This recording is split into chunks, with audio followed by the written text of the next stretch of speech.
شروع اللہ کا نام لے کر جو بڑا مہربان نہایت رحم والا ہے۔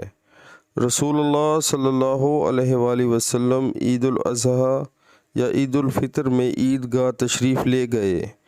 وہاں آپ صلی اللہ علیہ وآلہ وسلم عورتوں کے پاس سے گزرے اور فرمایا، اے عورتوں کی جماعت، صدقہ کرو، کیونکہ میں نے جہنم میں زیادہ تم ہی کو دیکھا ہے۔ انہوں نے کہا، یا رسول اللہ، ایسا کیوں؟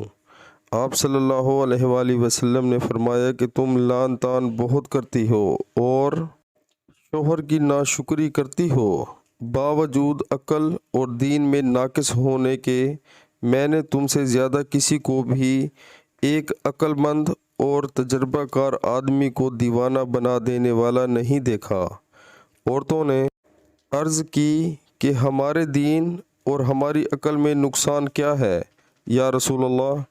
آپ صلی اللہ علیہ وآلہ وسلم نے فرمایا، کیا عورت کی گواہی مرد کی گواہی سے نصف نہیں ہے؟ انہوں نے کہا، جی ہے۔ آپ صلی اللہ علیہ وآلہ وسلم نے فرمایا، بس یہی اس کی عقل کا نقصان ہے۔ پھر آپ نے پوچھا، کیا ایسا نہیں ہے کہ جب عورت حائضہ ہو تو نہ نماز پڑھ سکتی ہے نہ روزہ رکھ سکتی ہے؟ عورتوں نے کہا، ایسا ہی ہے۔